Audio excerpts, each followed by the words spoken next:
जय Hind, good morning, welcome to knowledge Adda XYZ में एक नए वीडियो लेक्चर में आप सभी दोस्तों का बहुत बहुत स्वागत है। दोस्तों, आज का जो वीडियो का टॉपिक होने वाला सब्जेक्ट हमारा है PLC micro controller and SCADA. आज का जो टॉपिक है, जो आज की जो हमारी हेडिंग है आर्किटेक्चर ऑफ PLC, मतलब PLC का आर्किटेक्चर किस प्रकार होता है उसको जानेंगे। तो दोस्तों, वीडियो में लास्ट में ये वीडियो आज की बहुत ही इंपॉर्टेंट वाली है और आपके एग्जाम में 5 नंबर फिक्स है। वीडियो थोड़ी लंबी होगी लेकिन आप पूरा वीडियो देखते हैं तो मैं पूरी विश्वास के साथ कह सकता हूं कि आपको वीडियो समझ में आएगी। तो बिना किसी देरी के हम वीडियो को स्टार्ट करते हैं।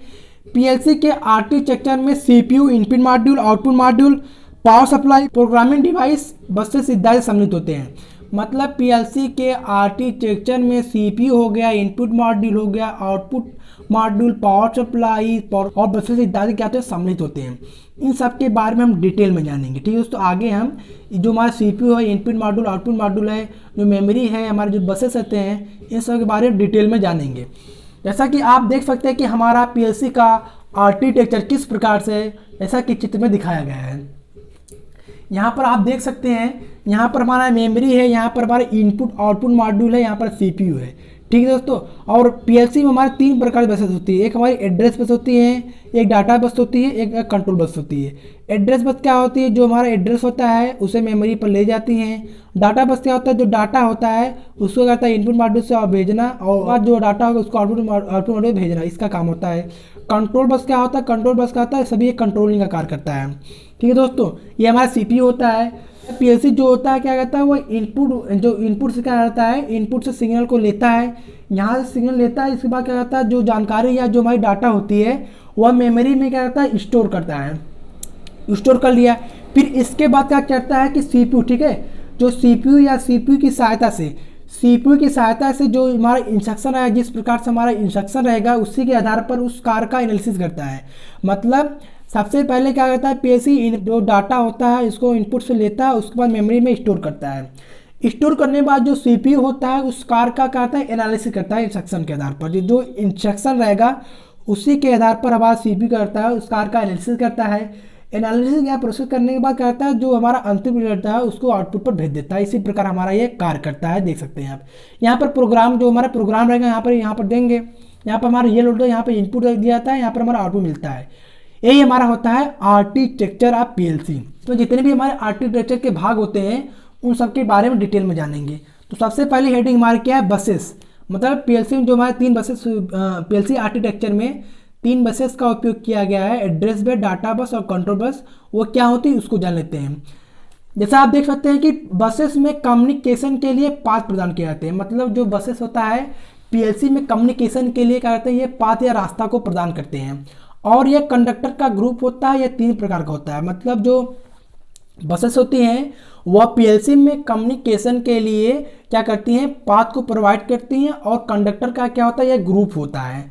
यह 3 प्रकार की होती हैं, डाटा बस, यह 3 प्रकार होती हैं, डाटा बस, एड्रेस बस और कंट्रोल बस। इन सब के बारे में डिटेल में जाने। जैसा कि आप देख सकते हैं, हेडिंग हमारी क्या है, डाटा बस। इस बस का प्रयोग CPU द्वारा किए गए प्रोसेसिंग में आवश्यक डाटा को ले जाने के लिए किया जाता है।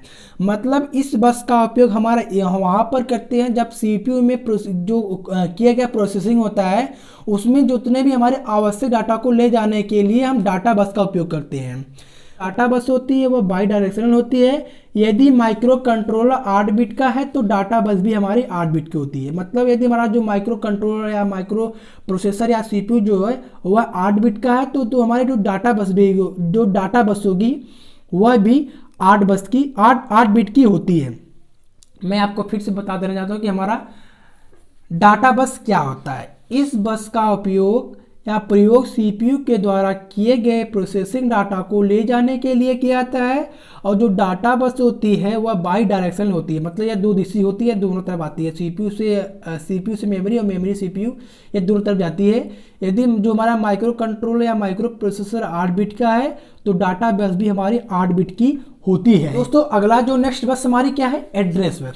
यह बस यूनि डायरेक्शनल होती है। मतलब एड्रेस बस हमारी यूनि डायरेक्शनल होती है और यह मेमोरी एड्रेस पर एड्रेस ले जाते हैं। मतलब जो मेमोरी एड्रेस पर जो एड्रेस होता है उससे मेमोरी एड्रेस पर ले जाता है ताकि प्रत्येक बिट मेमोरी में स्टोर हो सके। मतलब यह जो बस एड्रेस बस होती है, ये एड्रेस बस क्या होती है, जो हमारा एड्रेस होता है वो मेमोरी एड्रेस में ले जाती है ताकि जितने भी हमारे बिट होते हैं वो क्या होते हैं, स्टोर हो सकें। और प्रत्येक मेमोरी लोकेशन का एक यूनिक एड्रेस होता है, मतलब जितने भी हमारे मेमोरी होते हैं उन सब का क्या होता है, एक यूनिक, ठीक है, एक यूनिक एड्रेस होता है। 8 बिट माइक्रो प्रोसेसर में 16 बिट एड्रेस बस होती है, मतलब 8 बिट का यदि हमारा माइक्रो प्रोसेसर है तो उसमें हमारा 16 बिट का एड्रेस बस होता है, अर्थात 8 बिट माइक्रो प्रोसेसर में 2x16 मेमोरी लोकेशन होती है। कहने का मतलब जो हमारा एड्रेस बस होता है वह यूनि डायरेक्शनल होता है और यह मेमोरी एड्रेस में एड्रेस को ले जाता है ताकि जितने भी हमारे बिट होते हैं वह स्टोर हो सके। और ठीक है, और जो मेमोरी लोकेशन होता है उसका क्या होता है, एक यूनिक एड्रेस होता है, मतलब जितने भी हमारे मेमोरी लोकेशन होते हैं उन सबका एक यूनिक या एक हमारा आइडियल बोले या तो हमारा एक यूनिक या एक एड्रेस होता है। यदि हमारा माइक्रो प्रोसेसर 8 बिट का है तो जो हमारी एड्रेस बस होगी वो 16 बिट की होती है, अर्थात 8 बिट के माइक्रो प्रोसेसर में 2x16 मेमोरी लोकेशन होती है। अगला बस दोस्तों हमारा क्या है, कंट्रोल बस। दोस्तों तीसरी बस हमारी क्या है, कंट्रोल बस। यह बस भी क्या होती है, बाई डायरेक्शनल होती है, मतलब डाटा बस की तरह कंट्रोल बस भी हमारी बाई डायरेक्शनल होती है।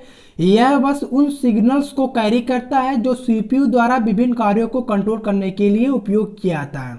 मतलब इस बस का यह बस जो हमारे उस सिग्नल को कैरी करता है जो सीपीयू के द्वारा विभिन्न कार्यों को कंट्रोल करने के लिए यूज किया जाता है। ये सिग्नल मेमोरी डिवाइस को सूचित करते हैं कि इनपुट से डाटा प्राप्त करना है या आउटपुट पर डाटा भेजना होता है। जो हमारी कंट्रोल बस होती है वह क्या होती है, बाई डायरेक्शनल होती है। यह बस उन सिग्नल को कैरी करता है जो सीपीयू के द्वारा विभिन्न कार्यों को कंट्रोल करने के लिए किया जाता है। ये सिग्नल मेमोरी डिवाइस में जो कंट्रोल बस होती हैं वह क्या करती हैं, मेमोरी डिवाइस में सूचित करती हैं कि हमें इनपुट से डाटा लेना है या हमें जो हमारा डाटा है उसे आउटपुट पर भेजना हो। यही इसका काम कंट्रोल बस का होता है। जो इसी के आर्किटेक्चर का भाग है वह सीपीयू है, सेंट्रल प्रोसेसिंग यूनिट, सीपीयू। दोस्तों मैं आपको बता देना चाहता हूं कि जो हमारा पीएलसी होता है वह उसका मेन ही पार्ट हमारा सीपीयू होता है। जितने भी हमारे कार्य किए जाते हैं, जितने भी हमारे कंट्रोल किए जाते हैं वह सीपीयू के द्वारा किए जाते हैं। चलिए इसको देख लेते हैं, या इसमें क्या है। सीपीयू को पीएलसी का ब्रेन या कंट्रोल यूनिट भी कहते हैं, मतलब जो सीपीयू होता है वह पीएलसी का ब्रेन या कंट्रोल यूनिट कहते हैं। सीपीयू पीएलसी के विभिन्न कार्य को संपन्न करता है, मतलब जो सीपीयू होता है वह पीएलसी के जितने भी कार्य होते हैं, स्कैनिंग हो गया, डाटा ट्रांसफर हो गया, डाटा एक्सचेंज हो गया, इत्यादि सभी कार्यों का इत्यादि जो कार्य होते हैं पीएलसी के वह सीपीयू के द्वारा संपन्न किए जाते हैं। ठीक है दोस्तों, आगे देखिए। सीपीयू इनपुट से प्राप्त जानकारी का इंस्ट्रक्शन के आधार पर उस जानकारी का एनालिसिस करता है, मतलब जो सीपीयू होता है वह इनपुट से जानकारी को प्राप्त करता है और इंस्ट्रक्शन के आधार पर उस जानकारी का एनालिसिस करता है और फाइनली जो रिजल्ट होता है वह आउटपुट पर भेज देता है। मतलब पहले सीपीयू क्या करेगा, इनपुट से हमारी जो काम होता है, जो हमारा फंक्शन होता है उससे क्या जानकारी को प्राप्त करेगा। उस जानकारी को प्राप्त करने के बाद क्या करेगा, उस पर एनालिसिस करेगा। एनालिसिस करने के बाद क्या होगा, जो उसका फाइनल रिजल्ट होगा, जो हमारा अंतिम रिजल्ट होगा वो आउटपुट पर भेज देता है। आगे देखिए दोस्तों, हमारा इसका आर्किटेक्चर का भाग क्या है। अगला जो भाग है हमारा पीएलसी आर्किटेक्चर का मेमोरी है। ठीक है दोस्तों, मेमोरी में क्या होता है, जितने भी हमारे सिस्टम प्रोग्राम होते हैं, एप्लीकेशन प्रोग्राम होते हैं, उन सबको स्टोर किया जाता है। चलिए देख लेते हैं कि मेमोरी में क्या लिखा गया है। मेमोरी में सिस्टम प्रोग्राम और एप्लीकेशन प्रोग्राम को स्टोर किया जाता है। कहने का मतलब मेमोरी में जितने भी हमारे सिस्टम प्रोग्राम हैं और एप्लीकेशन प्रोग्राम हैं उन सबको स्टोर किया जाता है। सिस्टम प्रोग्राम पीएलसी के ऑपरेटिंग सिस्टम का कार्य करता है। जो हमारा सिस्टम प्रोग्राम होता है वह पीएलसी के ऑपरेटिंग या प्रचालन सिस्टम का कार्य करता है और यह यूजर के एप्लीकेशन प्रोग्राम को संपन्न कराने का भी कार्य करता है। मतलब जो हमारा मेमोरी होता है वह यूजर के जितने भी हमारे एप्लीकेशन प्रोग्राम होते हैं उन सबको संपन्न कराने का भी कार्य करता है। यह दो प्रकार का होता है, RAM ROM, read random access memory and ROM read only memory. ठीक है, मैं आपको एक बार रिपीट करना चाहता हूँ कि हमारी मेमोरी क्या होती है। ध्यान सुनिए, मेमोरी में जितने भी हमारे सिस्टम प्रोग्राम होते हैं और एप्लीकेशन प्रोग्राम होते हैं उन सबको स्टोर किया जाता है। सिस्टम प्रोग्राम क्या होता है, वह पीएलसी के ऑपरेटिंग सिस्टम का कार्य करता है और यह क्या करता है, जितने भी यूजर के एप्लीकेशन प्रोग्राम होते हैं उन सबको संपन्न कराने का भी कार्य करता है मेमोरी। ठीक है, यह दो प्रकार का होता है, रैम और रोम। ठीक है दोस्तों, आगे देखिए दोस्तों, हमारा जो पीएलसी का आर्किटेक्चर का भाग है प्रोग्रामिंग डिवाइसेस या प्रोग्रामर। ठीक है, पीएलसी को प्रोग्राम करने के लिए हम प्रोग्रामिंग डिवाइस का उपयोग करते हैं। ठीक है दोस्तों, देखिए इसमें क्या लिखा गया है, पीएलसी को प्रोग्राम डिवाइस की सहायता से प्रोग्राम किया जाता है। मतलब पीएलसी को प्रोग्राम करने के लिए हम प्रोग्रामिंग डिवाइस का उपयोग करते हैं। प्रोग्रामिंग डिवाइस के द्वारा प्रोग्रामर या प्रोग्राम इंस्ट्रक्शन या डाटा को इंटर एडिट कर सकता है। मतलब पीएलसी को प्रोग्राम करने के लिए हम क्या करते हैं, प्रोग्रामिंग डिवाइस का उपयोग करते हैं और प्रोग्रामिंग डिवाइस प्रोग्रामर जो होता है वह डाटा को इंटर व एडिट, जो डाटा या इंस्ट्रक्शन है उसको एडिट व इंटर कर सकता है।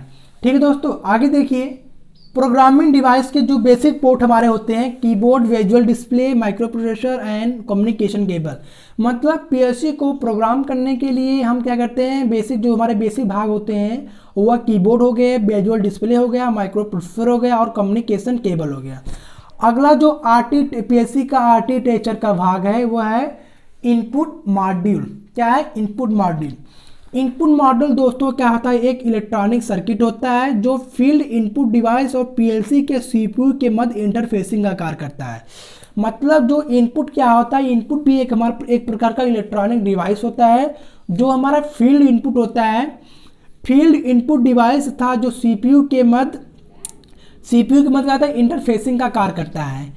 इनपुट मॉड्यूल का मुख्य फंक्शन यह है कि यह फील्ड इनपुट डिवाइस के इनपुट सिग्नल को ऐसे सिग्नल में परिवर्तित करता है जिससे सीपीयू उससे संबंधित कार्य कर सके। कहने का अर्थ है जो हमारा इनपुट मॉड्यूल है उसका दोस्तों यही कार्य होता है कि वह जो हमारा फील्ड इनपुट डिवाइस के इनपुट से जो उसका इनपुट सिग्नल होता है कि उसको ऐसे सिग्नल में परिवर्तित कर दे जिससे कि जो हमारा सीपीयू है उस पर आसानी से कार्य कर सके। यही इसका मेन काम होता है इनपुट मॉड्यूल का। ठीक है दोस्तों, अगला दोस्तों क्या हमारा है, आउटपुट मॉड्यूल। आउटपुट दोस्तों मैं बता दूं, आउटपुट मॉड्यूल भी क्या होता है, एक प्रकार का हमारा इलेक्ट्रॉनिक सर्किट होता है जो पीएलसी के सीपीयू तथा फील्ड इनपुट डिवाइस के मध्य इंटरफेसिंग का कार्य करता है। कहने का मतलब इनपुट जो हमारा आउटपुट मॉड्यूल भी एक प्रकार का इलेक्ट्रॉनिक सर्किट होता है जो पीएलसी के सीपीयू तथा फील्ड आउटपुट डिवाइस, ठीक है, फील्ड आउटपुट डिवाइस के मध्य इंटरफेसिंग का कार्य करता है।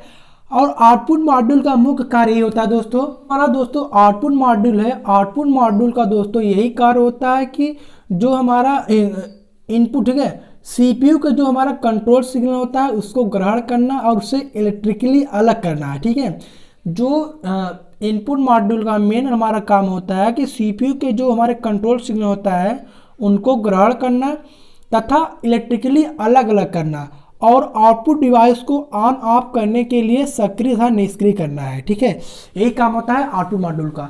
मैं आपको एक बार रिपीट करना चाहता हूँ कि हमारा आउटपुट मॉड्यूल होता क्या है, ध्यान सुनिए। आउटपुट मॉड्यूल भी एक प्रकार का हमारा क्या है, इलेक्ट्रॉनिक सर्किट होता है, फील्ड आउटपुट डिवाइस तथा सीपीयू के मध्य इंटरफेसिंग का कार्य करता है। आउटपुट मॉड्यूल का मुख्य कार्य दोस्तों यही होता है कि सीपीयू के कंट्रोल सिग्नल को क्या करता है, ग्रहण करता है, सीपीयू के कंट्रोल सिग्नल को ग्रहण करता है और उसे इलेक्ट्रिकली अलग करता है और आउटपुट डिवाइस को ऑन तथा ऑफ करने के लिए सक्रिय तथा निष्क्रिय करना होता है। यही इसका काम होता है आउटपुट मॉड्यूल का। अगला जो दोस्तों हमारा है पीएलसी का आर्किटेक्चर के भाग है वो पावर सप्लाई। पावर सप्लाई दोस्तों जितने भी हमारे output module, input module, CPU है, इन सबको पावर सप्लाई देने के लिए हम क्या करते हैं, पावर देने के लिए पावर सप्लाई का उपयोग करते हैं। तो आप देख सकते हैं यह पीएलसी के विभिन्न कंपोनेंट को ऑपरेट करने के लिए हाई एसी इनपुट को variable operation DC into AC signal में चेंज करते हैं। मतलब यह पीएलसी के जितने भी कंपोनेंट होते हैं उन सबको ऑपरेट कराने के लिए हाई एसी इनपुट सिग्नल को वेरिएबल डीसी या एसी सिग्नल में परिवर्तित करता है, यही काम होता है। ठीक है, आर्किटेक्चर, ठीक है दोस्तों, ये हमारा होता है आर्किटेक्चर ऑफ पीएलसी या पीएलसी का आर्किटेक्चर किस प्रकार से होता है मैंने बता दिया। सो आई होप कि आपके वीडियो पसंद आए तो वीडियो को लाइक कर लें, चैनल को सब्सक्राइब कर लें जिससे कि पॉलिटेक्निक से रिलेटेड वीडियो आपको मिलती रहे। मिलते हैं आपको नेक्स्ट वीडियो में। Thank you. अगर कोई क्वेरी है तो कमेंट में एक बार ज़रूर लिखिएगा। Thank you for watching.